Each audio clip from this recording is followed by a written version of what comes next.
Hello everyone, welcome to Veelan IAS. இந்த வீடியோவில் September 3 of 2025 Hindu news பேப்பரில் வந்திருக்கிற இம்பார்ட்டன்ட் நியூஸ் ஆர்டிகல்ஸ் என்னன்னு நம்ம டீட்டெயிலாக கவர் பண்ணிடலாம். அண்ட் இந்த நியூஸ் பேப்பரோட கம்ப்ளீட் ஓவர்வியூ அண்ட் அனாலிசிஸ் வந்து நம்ம ஏர்லி மார்னிங் டிஸ்கஸ் பண்ணிட்டோம். அதை அக்சஸ் பண்ணுறதுக்கான லிங்க் வந்து நான் டிஸ்கிரிப்ஷனில் ப்ரொவைட் பண்ணியிருக்கேன். அதில் போய் செக் பண்ணிக்கோங்க.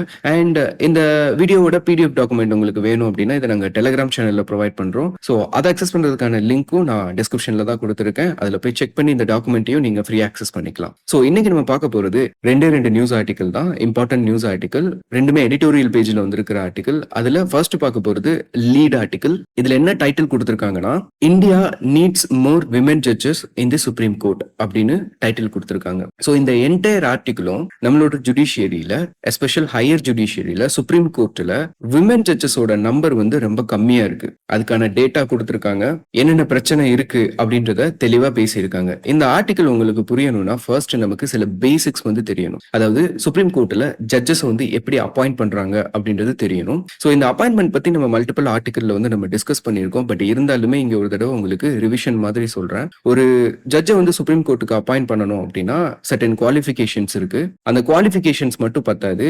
அந்த பர்டிகுலர் பர்சனை ஜட்ஜா அப்பாயிண்ட் பண்றதுக்கு சீஃப் ஜஸ்டிஸ் வந்து என்ன பண்ணணும் அப்படின்னா எக்ஸிகியூட்டிவ்ஸ்க்கு செலக்ட் பண்ணி அந்த ரெக்கமெண்டேஷனை வந்து கொடுக்கணும். இப்ப கான்ஸ்டிடியூஷன் என்ன சொல்லியிருக்கு அப்படின்னா, இந்த சீஃப் ஜஸ்டிஸ் வந்து சீனியர் ஜட்ஜஸோட என்ன பண்ணிக்கணும், கன்சல்ட் பண்ணி தான் அந்த லிஸ்ட்டை வந்து கொடுக்கணும் அப்படின்னு சொல்லியிருக்கு. ஆனா எப்படி அந்த கன்சல்டேஷன் இருக்கணும் அப்படின்னு கான்ஸ்டிடியூஷன் சொல்லல. சோ அதுக்காக சுப்ரீம் கோர்ட்ல chief justice of India and அவங்களோட அப்பாயின்மெண்ட், அந்த ஜட்ஜ் அப்பாயின்மெண்ட் ப்ரொசீஜர்ல என்ன கொண்டு வந்திருக்காங்கன்னா, ஒரு சிஸ்டம் வந்து எவால்வ் பண்ணி கொண்டு வந்திருக்காங்க. எவால்வ் இன் தி சென்ஸ் அது வந்து கான்ஸ்டிடியூஷன்லயோ இல்ல ஏதோ ஒரு ஆக்ட்லயோ ப்ரொவிஷனா இல்ல. இன்ஸ்டெட் இவங்க கிட்ட இருக்கிற அந்த அத்தாரிட்டியை வச்சு என்ன பண்ணிக்கிட்டாங்க, சிஸ்டம் வந்து எவால்வ் பண்ணி வச்சிருக்காங்க. அந்த சிஸ்டம் தான் கொலீஜியம் சிஸ்டம். இப்ப பிரச்சனை என்ன அப்படின்னா, இந்த கொலீஜியம் சிஸ்டம் எப்படி டிரான்ஸ்பேரண்ட் இல்லாம, அக்கௌண்டபிலிட்டி இல்லாம இருக்கு அப்படின்றதுக்கு ஒரு உதாரணம் என்னன்னா, நம்மளோட சுப்ரீம் கோர்ட்டோட ஜட்ஜஸ் அப்பாயின்மெண்ட்ல விமெனோட ரெப்ரசன்டேஷன் வந்து ரொம்ப ரொம்ப கம்மியா இருக்கு. கம்மியா இருக்குன்னு சொல்றதை காட்டிலும் ரேரா இருக்கு. அதுக்கான டேட்டா வந்து கொடுத்திருக்காங்க. இது வரைக்கும் இந்தியா இண்டிபெண்டன்ட் ஆனதுல இருந்து 1950 இருந்து வந்து பாத்தீங்கன்னா 287 ஜட்ஜஸ் வந்து டோட்டலா சுப்ரீம் கோர்ட்ல சர்வ் பண்ணிருக்காங்க. இந்த 287 ஜட்ஜஸ்ல வெறும் 11 தான் விமென் ஜட்ஜஸ் இருந்திருக்காங்க. 97% மேல் ஜட்ஜஸ் மட்டும் தான் என்ன பண்ணிருக்காங்க, சர்வ் பண்ணிருக்காங்க. சோ நமக்கு வந்து தெளிவா தெரியுது சுப்ரீம் கோர்ட்ல ஜெண்டர் டைவர்சிட்டி அப்படின்றது கம்ப்ளீட்டா லேக் ஆகுது அப்படின்னு சொல்லிட்டு. அப்போ இந்த நியூஸ் ஆர்டிகல்ல இந்த ஜெண்டர் இம்பேலன்ஸ் தான் அக்யூட் இம்பேலன்ஸ் அப்படின்னு சொல்லிட்டு ரெஃபர் பண்ணிருக்காங்க. இப்போ கரண்டா பாத்தீங்கன்னா அவுட் ஆஃப் 34 ஜட்ஜஸ் ஆக்சுவலா சுப்ரீம் கோர்ட்ல சர்வ் பண்ணிட்டு இருக்காங்க. அதுல ஒரே ஒரு விமென் ஜட்ஜ், அதாவது ஜஸ்டிஸ் நாகரத்னா மட்டும்தான் இப்போதைக்கு சர்விங் விமென் ஜட்ஜா இருக்காங்க. இதுக்கு முக்கியமான காரணம் ஜட்ஜஸோட அப்பாயின்மெண்ட் ப்ராசஸ் இருக்கு இல்லையா, இதுலயே ஃப்ளா இருக்கு அப்படின்னு சொல்றாங்க. அதாவது இந்த கொலீஜியம் சிஸ்டம் இருக்கு இல்லையா, இதுல வந்து டிரான்ஸ்பேரன்சியே இல்ல. இந்த சீஃப் ஜஸ்டிஸ் வந்து சீனியர் ஜட்ஜஸோட டிஸ்கஸ் பண்றாங்க இல்லையா, அந்த டிஸ்கஷன் எப்படி இருக்குன்னு தெரியாது. அவங்க என்ன டிஸ்கஸ் பண்ணி என்ன பேசிஸ்ல ஜட்ஜை வந்து ரெக்கமெண்ட் பண்றாங்க அப்பாயின்மெண்ட்டுக்கு அப்படின்றது தெரியாது. சோ அதனால இங்க வந்து டிரான்ஸ்பேரன்சியே இல்ல. ஜெண்டரை வந்து சிஸ்டமேட்டிக்கலி இக்னோர் பண்ணப்படுறாங்க. ஈவன் இப்ப ரீசெண்டா கூட ஒரு பர்டிகுலர் கேஸ்ல வந்து ஜஸ்டிஸ் நாகரத்னா என்ன பண்ணிருக்காங்கன்னா, அவங்களோட டிசென்ட் வந்து கொடுத்திருக்காங்க. ஆனா அவங்களோட டிசென்ட்டை வந்து என்டையர் சிஸ்டமும் அதர் ஜட்ஜஸ் இருப்பாங்கல்ல, அவங்க டிஸ்ரிகார்ட் பண்ணிடுறாங்க. சோ இந்த சிஸ்டம் அப்பாயின்மெண்ட் ப்ராசஸ்லயே இந்த ஒரு ஃப்ளா வந்து இருக்கு அப்படின்னு இந்த நியூஸ் ஆர்டிகல்ல வந்து சொல்லியிருக்காங்க. இது போக வந்து பாத்தீங்கன்னா ஸ்பெசிபிக் பேட்டர்னாவே டிஸ்கிரிமினேஷன் நடக்குது அப்படின்னு சொல்லியும் இதுல வந்து எக்ஸ்பிளைன் பண்ணியிருக்காங்க. சோ இப்போ இந்த சுப்ரீம் கோர்ட்ல இந்த ஜட்ஜ் அப்பாயின்மெண்ட்டுக்கு ஒரு ரூல் இருக்கு. என்ன வச்சிருக்காங்க அப்படின்னா, சீனியர் மோஸ்ட் ஜட்ஜ் தான் என்ன பண்ணணும், அடுத்து சீஃப் ஜஸ்டிஸா அப்பாயிண்ட் பண்ணப்படணும். அவங்களோட எக்ஸ்பீரியன்ஸை பேஸ் பண்ணி தான் சீஃப் ஜஸ்டிஸா அவங்க வந்து வர முடியும். இப்போ அவங்களுக்கு அதிகமா எக்ஸ்பீரியன்ஸ் இருக்கணும்னா என்ன பண்ணணும், சுப்ரீம் கோர்ட்ல ஜட்ஜா அதிகமான நாள் சர்வ் பண்ணணும். ஆனா இங்க என்ன நடக்குது அப்படின்னா, இந்த கொலீஜியஸ் சிஸ்டம் அப்பாயிண்ட் பண்றாங்க இல்லையா, அப்பாயிண்ட் பண்றதுல ஒரு விமென் ஜட்ஜை வந்து ஏர்லியா அப்பாயிண்ட் பண்ணாதானே அவங்களுக்கு வந்து சீனியாரிட்டி கிடைக்கும். ஆனா ஒரு விமென் ஜட்ஜை இது வரைக்கும் கம்மியான நம்பர் தான் அப்பாயிண்ட் பண்ணிருக்காங்க.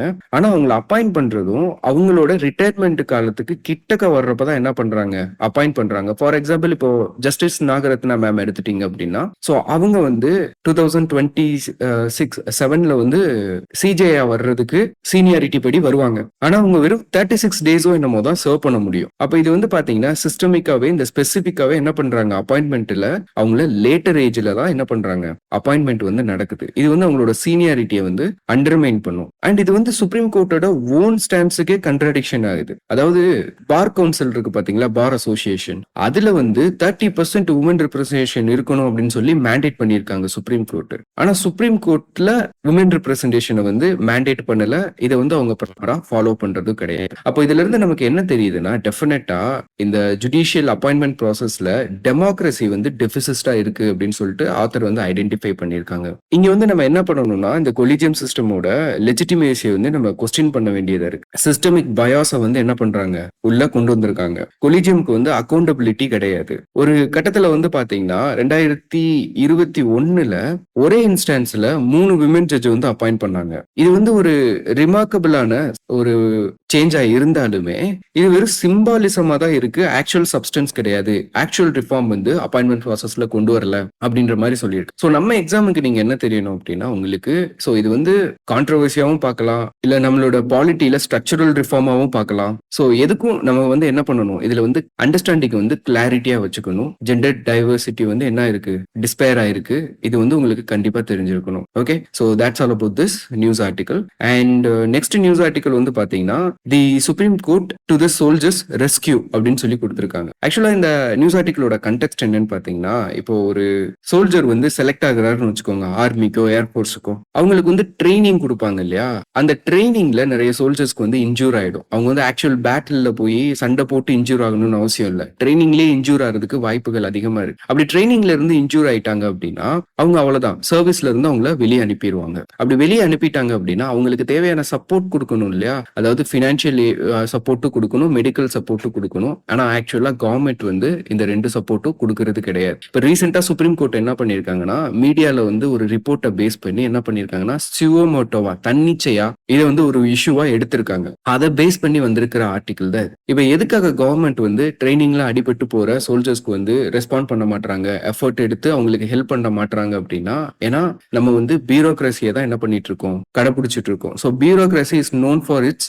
ரிஜிடிட்டி, அதாவது யாருக்காகவும் வளைஞ்சு கொடுக்காது. Rule is a rule. So rigid rule வந்து பியூரோக்ரஸில இருக்கும். இங்க வந்து நீங்க எம்பத்தியை வந்து எதிர்பார்க்க முடியாது, பிளெக்சிபிலிட்டியும் எதிர்பார்க்க முடியாது. ஸோ எம்பத்தின்றது என்ன, அதர்ஸோட ஃபீலிங்ஸ் எமோஷன்ஸை நீங்க அண்டர்ஸ்டாண்ட் பண்ணிக்கிட்டீங்கன்னா தட் இஸ் எம்பத்தி. சிம்பத்தின்றது அதர்ஸை உங்களோட எமோஷன்ஸை புரிய வச்சீங்கன்னா தட் இஸ் சிம். ஸோ அதர்ஸோட எமோஷன்ஸை நம்ம புரிஞ்சுக்கணும். அதுக்கு பியூரோக்ரஸில வந்து ஸ்கோப்பே கிடையாது. ஸோ அதனால என்ன நடக்குது அப்படின்னா, ட்ரைனிங்ல அடிபடுற சோல்ஜர்ஸே என்ன பண்ணிடுறாங்க, சர்வீஸை விட்டு போர்ட் அவுட் பண்ணிடுறாங்க. அவங்களுக்கு இந்த சப்போர்ட்லாம் கிடைக்கிறது இல்ல. இதை வந்து கேஸ் வச்சு எக்ஸாம்பிள் சொல்லியிருக்காரு. So for example first example வந்து பாத்தீங்கன்னா, இப்போ ஒரு இதை நீங்க இன்னும் கிளியரா புரிஞ்சுக்கணும் அப்படின்னா, இப்போ ஒரு IAF பைலட் வந்து இறக்குறாருன்னு வைங்க. ஏன்னா யூஸ்வலா இப்போ அதானே நடக்குது. நம்மளோட பழைய ஏர்கிராஃப்ட் எல்லாம் என்ன ஆகுது, ஆக்சிடென்ட் ஆகி இறந்து போயிடுறாங்க. ஸோ அப்படி ஒரு IAF பைலட் வந்து இறந்து போறாரு அப்படின்னா, அவரோட வைஃப் வந்து பிரெக்னெண்டா இருக்காருன்னு வச்சுக்கோங்க. ஓகே, நம்மளோட ரூல், அதாவது பியூரோக்ராசி பேஸ் பண்ண ரூல் என்ன சொல்லுது அப்படின்னா, ஒரு இந்த ஒய்ஃப் வந்து விடோ ஆயிடுவாங்க இல்லையா, இப்போ இந்த ரூல்ல என்ன சொல்லிருப்பாங்கன்னா, விடோ வித் லிவிங் சைல்டு இருந்தா அவங்களுக்கு வந்து டபுள் பென்ஷன் வந்து கிடைக்கும். அதே இது சைல்டு இல்ல அப்படின்னா அவங்களுக்கு லெசர் பென்ஷன் தான் கிடைக்கும். ஆனா இந்த ரூல் இஸ் அ ரூல் அப்படின்னு நம்ம ஃபாலோ பண்றதுனால, இன்கேஸ் அந்த பைலட் இறக்குறப்போ ஒய்ஃப் பிரெக்னெண்டா இருந்தாங்க அப்படின்னா அவங்க இந்த 2 இதுக்குள்ளயுமே வரமாட்டாங்க. அவங்கள வந்து குழந்தை இல்ல அப்படின்ற இதுல தான் எடுப்பாங்க. அவங்களுக்கு லெசர் பென்ஷன் தான் கிடைக்கும். இந்த பிரெக்னென்ட் உமன் வந்து இந்த இதுல எங்கேயுமே ஃபிட் ஆக மாட்டாங்க. அப்ப இது வந்து நமக்கு வந்து ஒரு இஷ்யூவா இருக்கு. இதே மாதிரி ஒரு சிச்சுவேஷன் வந்து முன்னாடி நடந்திருக்கு 2000ல. அதாவது IAF சீட்டா ஹெலிகாப்டர் கிராஷ் வந்து ஒன்று நடந்திருக்கும். அதுல ஒரு பைலட் வந்து ஆக்சிடென்ட் ஆயிருப்பாரு, ஹெட் இன்ஜுரி நடந்திருக்கும்.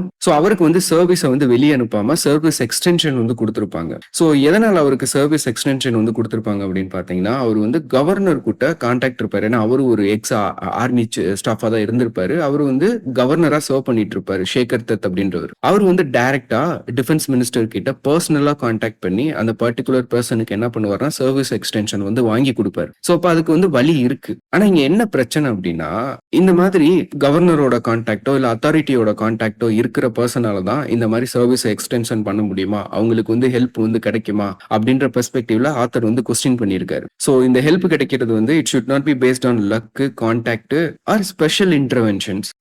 இது பண்ணி தான் நம்ம வாங்கணுமா, இது ஏன் யூனிவர்சலா இருக்கக்கூடாது? ட்ரைனிங்ல அடிபடுற சோல்ஜர்ஸ்க்கு வந்து என்ன பண்ணணும், யூனிவர்சலா கிடைக்கணும். பட் இப்போ ஆக்சுவல் ரியாலிட்டி என்ன நடந்துட்டு இருக்குன்னா, இன்கேஸ் வந்து வந்து இந்த மாதிரி ஏதாவது ஒரு இன்டர்வென்ஷன் வந்தாலோ இல்ல மீடியா பிரஷர் பொலிட்டிக்கல் இன்டர்வென்ஷன் வந்தாலோ கவர்மெண்ட் வந்து என்ன பண்றாங்க ரெஸ்பாண்ட் பண்ணி அந்த பர்டிகுலர் பர்சனுக்கு வந்து எக்ஸ்டென்ஷனோ மெடிக்கல் ஹெல்ப்போ ஃபினான்ஷியல் ஹெல்ப்போ பண்ணதான் செய்யறாங்க. ஸோ இதுதான் வந்து ஆத்தர் என்ன சொல்லியிருக்காரு அப்படின்னா, இப்ப கோர்ட் வந்து இந்த இஷ்யூவை எடுத்தது நல்ல விஷயம் தான். ஆனா பியூரோக்ரசி வந்து என்ன பண்ணணும், எம்பத்தியோட ஆக்ட் ஆகணும் அப்படின்னு சொல்லி கேட்டிருக்காரு. ஸோ எம்பத்தி எப்படி பியூரோக்ராட்ஸுக்கு வரும்? ஸோ இதுக்கு வந்து ஒரு கேஸும் சொல்லியிருக்காரு. அதாவது long back 2 decades ago George Fernandes அப்படின்னு ஒருத்தர் டிஃபென்ஸ் மினிஸ்டரா இருந்தாரு. ஸோ இவர் வந்து ஒரு சொல்யூஷன் இதுக்கு கொண்டு வந்திருக்காரு. இப்போ சியாச்சின் கிளேசியர்ல வந்து சர்வ் பண்ணிட்டு இருப்பாங்க இல்லையா சோல்ஜர். ஸோ அவங்களுக்கு வந்து பாத்தீங்கன்னா அந்த பனியில போறதுக்கான மோட்டார் பைக் வந்து ரொம்ப தேவைப்படும் மொபைலைஸ் ஆகுறதுக்கு. இவ அதை ப்ரொக்யூர் பண்ண வேண்டியது வந்து யாரு பண்ணணும்? டிஃபென்ஸ் மினிஸ்ட்ரியில இருக்கிற பியூரோக்ராட்ஸ் தான் என்ன பண்ணுவாங்க, அந்த ப்ராசஸ் வந்து எக்ஸ்பெடிட் பண்ணணும். ஆனா அவங்க வந்து என்ன பண்ணிடுறது அப்படின்னா அதோட சென்சிட்டிவ் புரியாம எம்பத்தி இல்லாம அதை வந்து டிலே பண்ணிருப்பாங்க. ஸோ அதுக்கு தான் இவர் வந்து ஒரு சொல்யூஷன் பண்ணியிருந்தாரு. என்னன்னா அந்த செக்ரட்டரியில இருந்து அந்த டிஃபென்ஸ் மினிஸ்ட்ரியில இருக்கிற அந்த ஆபீசர்ஸ் எல்லாம் பியூரோக்ராட்ஸ் எல்லாத்தையுமே சியாச்சின் கிளேசியருக்கு அனுப்பி விட்டுருவாரு. அங்க போய் நீங்க எக்ஸ்பீரியன்ஸ் பண்ணிட்டு வாங்கன்னு. அவங்க எக்ஸ்பீரியன்ஸ் பண்ணிட்டு வந்து இந்த ப்ராசஸை வேகமா பண்ணி முடிச்சிருவாங்க. அந்த கிரவுண்ட் ரியாலிட்டி அவங்களுக்கு தெரியறப்போ அதை எக்ஸ்பெடிட் பண்ணிடுவாங்க. அதுதான் ஜார்ஜ் பெர்னாண்டஸ் சொல்யூஷன் அப்படின்னு சொல்றாங்க. சோ அதை வந்து நம்ம கொண்டு வரணும். ஓகே, நெக்ஸ்ட் வந்து பாத்தீங்கன்னா இப்போ இதுல வந்து ஃபைனலா வந்து சாணக்கியாவோட ஒரு கோட்டை கூட சொல்லியிருக்காரு. The day a soldier has to demand dues, the day king loses the moral right to rule அப்படின்னு சொல்லியிருக்காரு. சோ இதையும் நம்ம அண்டர்ஸ்டாண்ட் பண்ணிக்கணும். சோ இந்த ஆர்டிகல் வந்து நமக்கு ஒரு கண்டெக்ஸ்ட் தான். ஓகே, இப்ப புரிஞ்சிருக்கும்னு நினைக்கிறேன். சோ இதோட இந்த வீடியோ நம்ம முடிச்சுக்கலாம். ஓகே, கம்ப்ளீட் ஓவர்வியூக்கு லிங்க் நான் டிஸ்கிரிப்ஷன்ல கொடுத்துருக்கேன், அதுல போய் பார்த்துக்கோங்க. ஓகே, சோ தேங்க்ஸ் ஃபார் வாட்சிங் திஸ் வீடியோ கைஸ்.